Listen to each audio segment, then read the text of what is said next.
Здравейте хора, днес е 1 ноември и затова реших да заснема клипче с изхабените ми продукти за месец октомври.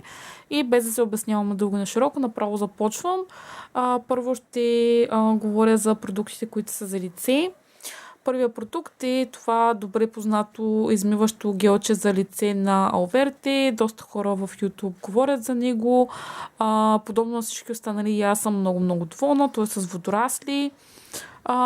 И просто нямам нищо лошо да кажа за самия продукт. Първо, че е на доста достъпна цена, върши си добре работата и освен това е и веган, което е много добре. И така, използвам го всяка вечер преди лягане. В този ред на мисли изхабих и ето тази гъбичка, която използвам да си мия лицето. Съвсем стандартна гумена гъбичка, също е от DM. Изхвърляме просто защото вече е време за смяна. Сега имам нова, която е много подобна, просто е малко по-голяма, е с друга форма. Ще я видите най-вероятно след няколко видеа и нея.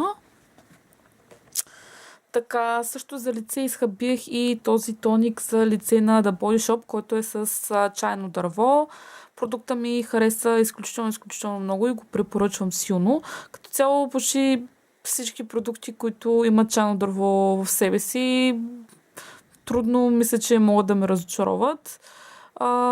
Нанасях го всяка вечер с гъбичка върху лицето, след което го оставям просто да попие и след като попие, нанасям нощен крем за лице. Продуктът е интересен, защото след като го нанесете, оставя едно доста такова интересно свежо усещане и леко пощипва. Много е хубав. Наистина, ако имате възможност, определено го пробвайте. Използвах и ето този дегримьор на Rival de Loop.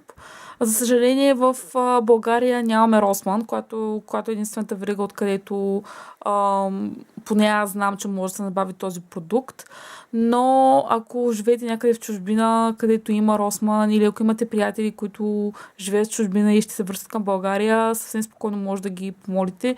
Продуктът е само 100 мл, което означава, че съвсем спокойно може да бъде пренесен в самолет, дори ако сте само с малък куфър. Защо го препоръчвам толкова силно? Поради простата причина, че продуктът е на изключително достъпна цена. Нормалната му цена е евро 50, което е 3 лева. И доста често го слагате на намаление на 99 цента, което са 2 лева. В същото време, може би, най-добрия разгремител, който съм ползвала до сега. Определено. И не е на основа на олио. И също така е и веган. Силно го препоръчвам. Така, освен това изхабих и маски за лице. Значи за тези говорих вече в предното си видео. Те са за очи и за около устни, от DM. Много ми харесват, винаги използвам тях. Освежаващи са, хидратиращи. И това е. Използвах и една маска за лице, която е на някаква пак е от Росман. Достъпна цена, върши нормална работа, но не е нещо абсолютно незаменимо. Просто бих казал, че е доста подобна на маските, които може да намерите и в DM на Балея. Цената е същата, единственото опаковката малко повече ми харесва, но това е общо взето. Използвах и ето тези тампончета за грим, които пак са ми от DM на Ebelin. Вътре има 140, почти винаги си взимам точно тези, защото са много и са доста ефтини, но вършат нормална работа, съвсем стандартни тампончета за грим. Така, и последното от категорията за лице са нещата за уста. Първото е тази вода на уста на Листерин. Аз винаги използвам продукти на Листерин, що се отнася до води за уста. Тази специално е зелената, която имат и тя е за предпазване на венците, тъй като аз имам проблемни венци. Доволна съм. В този ред на мисли използвах и тази паста, която също е за проблемни венци на Сенсодин.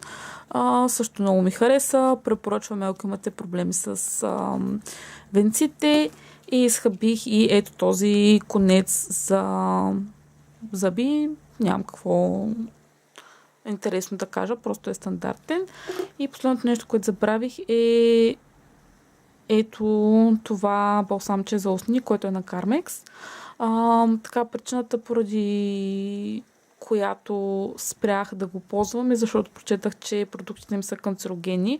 Като цяло, че продукта ми хареса, той има от много време първото, което отдавна не съм го използвала. Просто го намерих в една от чатичките си за гримови и реших да го изхвърля. Много са им приятни продуктите, наистина са ефективни, но са опасни за здравето, затова реших да спра да ги ползвам.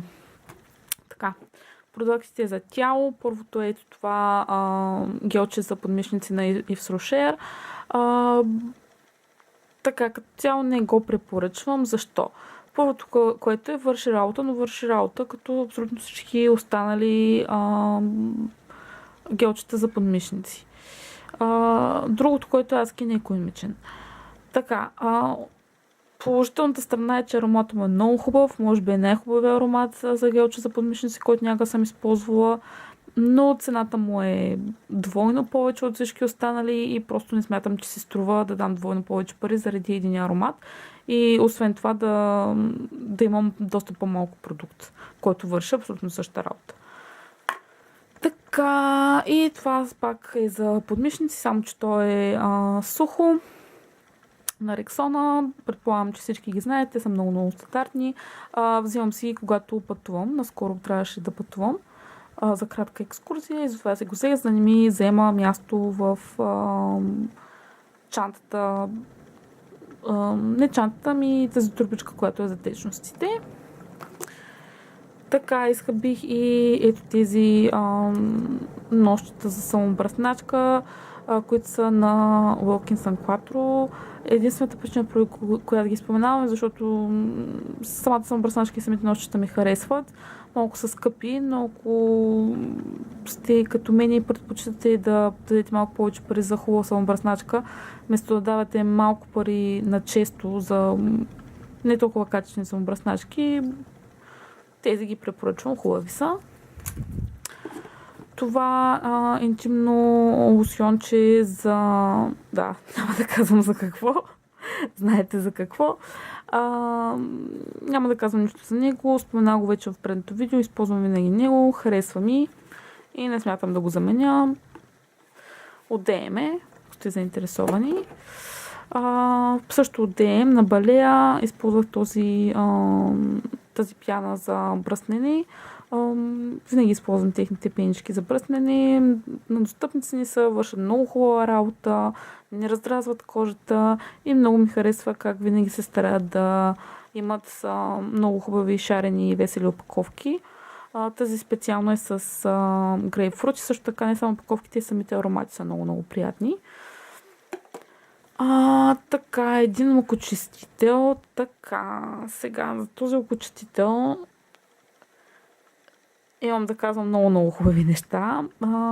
Взех си го от Елитис в България и така по мой спомен струваше някакви стотинки или ако е над левче, не е над лев и 50 със сигурност. Но доколко се сещам беше някакви стотинки 90, стотинки или нещо подобно. Някаква много неизвестна, невзрачна полска марка очевидно, но самия продукт е изключително добър. Аз по-хубав окочистител не съм ползвала. Няма ацетон. Доста е малък продукт, както виждате, но ако трябва да съм откровена, мен ми стига за доста време. Просто защото е толкова силен и толкова ефективен, че само с едно напояване на тампона маха лака от двете ръце. И това го прави изключително икономичен. Така че следващия подкаст е Филитис. Много силно препоръчвам, ако го намерите, да го купите, да го пробвате. И последното нещо за тяло е ето това парфюмче на Рефан. Номера му е 324. Взех се преди около половин година. Затова не съм много сигурна за имитацията, но по мой спомен е имитация на Ескада. Аз парфюмчета на Рефан ги харесвам. Никак не са лоши. Хубави са имитациите. Естествено не са трайни колкото един наистина скъп и качествен марков парфюм, но за цената си мисля, че вършат добра работа. Добре се справят с имитацията на ароматите. И така. Преминавам към категория декоративна козметика. Повече са моливи. Първо, този молив, който е за очи на Golden Rose в кафяв цвят е номер 306. Както виждате, го хвърлям абсолютно цял. Изобщо не ми хареса продукта. Имам го от много време. Просто не върши абсолютно никаква работа. Много е твърд. Просто наистина за нищо не става. Не го препоръчвам, затова го хвърлям в коша. Един също черен молив, който е на L'Oreal. Не го изхвърлям просто, защото, както виждате, вече свърши. Имам нов, който използвам на същата марка, абсолютно същия молив отново. Много ми харесва. Много наситен черен цвят, много лесно се нанася, не се размазва. Дори когато, примерно, съм на фитнес, наистина не се размазва, така че е много добър. Единственият негатив е, че изобщо не е икономичен. И трябва да се купува сравнително често, съответно не е от най-ефтините, но като цяло смятам, че си струва инвестицията. Аз лично трябва да го купувам, може би един път на 3 до 4 месеца, което не е чак толкова зле. Но като цяло не е много хубав. Така, ето тази спирала на Max Factor, 2000 калории. За нея бях чела много хубави неща в интернет, затова реших да си я взема. Останах изключително разочарована. Просто не знам дали е самия продукт или е спиралата, която на мен ми се падна. Просто беше изключително суха. Пробвах се да я използвам, може би 4-5, максимум 6 пъти. Няма абсолютно никакъв ефект върху миглите си, но нищо не сте направили. Така че реших да я изхвърлям.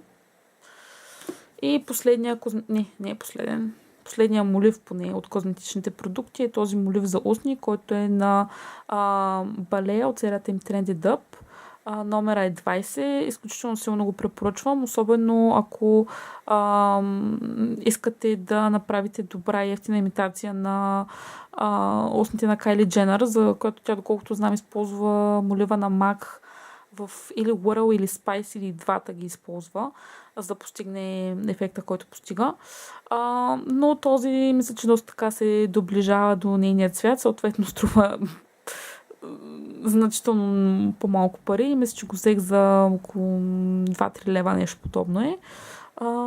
Много ми харесва. Взех се абсолютно същия. В момента съм си с него. Изхвърлям ето този лак за ногти, който е на някаква странна турска марка Медуза или Медуса. Изхвърлям го почти цяло, просто защото цвета не ми харесва. В бутилката, така като го гледам, ми се струва много така симпатичен. Розов цвят, но като се нанесе на ногтите, поне на моя тон кожа, изглежда много зле. Наистина не ми харесва. Затова просто го хвърлям. И последният козметичен продукт е най-хубавия всъщност. Ето този фондютен на Chanel. Това е първия, би казал така, луксуриозен козметичен продукт, който някога съм си взимала, който беше преди около година и половина. Просто, както се очаква, продукта е много хубав. Аз, съответно, естествено, преди да си взема толкова скъп продукт, бях направила достатъчно голямо и обширно проучване. Съм сигурна, че няма да се разочаровам. Естествено, не се разочаровах. Много ми хареса. Той е на Vitalumière Aqua. Продукта се нанася изключително лесно. Няма изключително голямо покритие. Аз не исках изключително голямо покритие. Аз като цяло нямам проблем на кожа, нямам акне, слава на Бога. И просто не ми трябва някакъв супер покривен фондютен. Трябва ми нещо много естествено. Кожата има доста така здравословен вид, след като се нанесе фондютена. Доста е малък, има само 30 мл вътре, но на мен ми стигна за доста време. Аз в първите няколко месеца, откакто си взех продукта, го използвах, откровено казано, всеки ден. И вече, когато минаха няколко месеца, реших да съм по-песелива с него, защото усетих, че вече е на свършване и разредих ползването му, но въпреки това, както казах, го имам близо от година и половина. Така че според мен си, честно казано, си струва инвестицията. Много е хубав. Сега ще видя дали да се вземам нещо ново. Определено искам да инвестирам пак в хубав фондютен, който да слагам на по-специални случаи. Но не знам дали пак ще е същия, не знам дали ще е на същата марка. Ще видя, пак ще направя моето проучване. И останаха два продукта. Един е за коса, само той е за коса този месец, който е шампуана на Балея, който е за кадрици, серията Balea Professional. Харесва ми. На достъпна цена е продукта, върши нормална работа. Като цяло го препоръчвам. И последното нещо, то не е козметика, но е тази свещ, вече е есен и съответно аз моята мания за свещи започва. Както виждате, свещта е доста голяма. За първ път си купувам такава огромна свещ. Винаги съм искала с 3 фитилчета. С аромат на май някаква капина и слива, горска слива. Black Currant, забравих просто какво е на български. Много хубав аромат, много ми харесва. Създава много хубаво настроение и освен това е лилава, което също е доста голям плюс. И така, това беше последния продукт за месеца. Надявам се видеото да ви е харесало и да е било от някаква полза за някой от вас. Ако имате някакви въпроси или препоръки, желания, оставете в коментарите и до следващия път. Чао!